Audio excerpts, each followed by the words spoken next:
পরিবারের বিরুদ্ধে গিয়ে বিয়ে করেছিলাম। বাবা-মা কেউ রাজি ছিল না।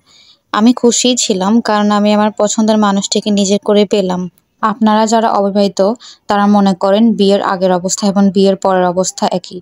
আমিও সেটা ভেবেছিলাম। কিন্তু শ্বশুরবাড়িতে যাওয়ার পর সব অন্যরকম মনে হচ্ছিল। শ্বশুরবাড়িতে আমাকে সবাই আপন করে নিলেও আমার শাশুড়ি আমাকে আপন করে নেয়নি। তিনি আমার প্রত্যেক কাজে ভুল ধরত।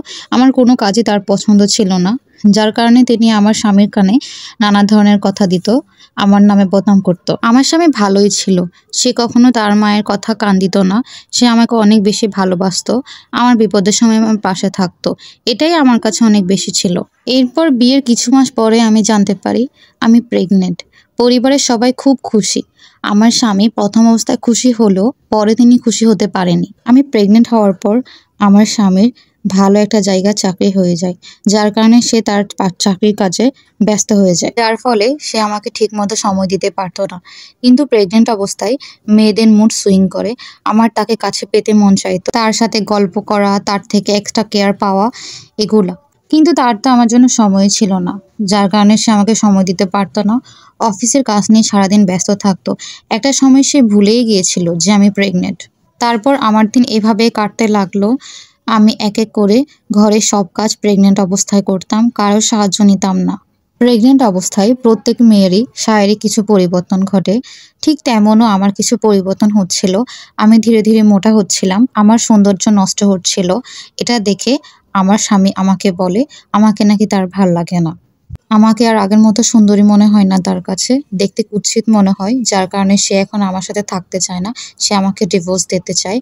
তার এখন অনেক টাকা হয়েছে। যার কারণে তার রুচিবোধেরও পরিবর্তন হয়েছে। তার এখন সুন্দরী মেয়ের প্রয়োজন। আমাকে আর প্রয়োজন নেই। যে কিনা তার খারাপ সময়ে তার পাশে ছিল, সে মেয়েকে তার এখন দরকার নেই। সময়ে পাশে থাকা মেয়েটাকে সে এখন তার বাড়িতে আর দেখতে চায় না। এই কথা শুনে আমি সারারাত কান্না করলাম।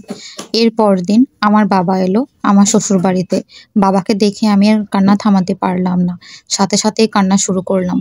আমার কান্না দেখে বাবা আমাকে জিজ্ঞাসা করলো, কি হয়েছে মা তোর, কাঁদছিস কেন? আমি বাবাকে সবকিছু খুলে বললাম। তারপর বাবা আমাকে বলল, তোকে আমি আর এই বাড়িতে থাকতে দিব না, আমার সাথে নিয়ে যাব। যাবার সময় আমার স্বামীকে একটা কথা বলল, তোমাকে ভালোবেসে আমার মেয়ে এই বাড়িতে এসেছিল ভালো থাকবে বলে, কিন্তু তুমি তাকে ভালো থাকতে দিলে না, তুমি তাকে ভালো রাখলে না। এই বলে বাবা আমাকে নিয়ে গেলেন।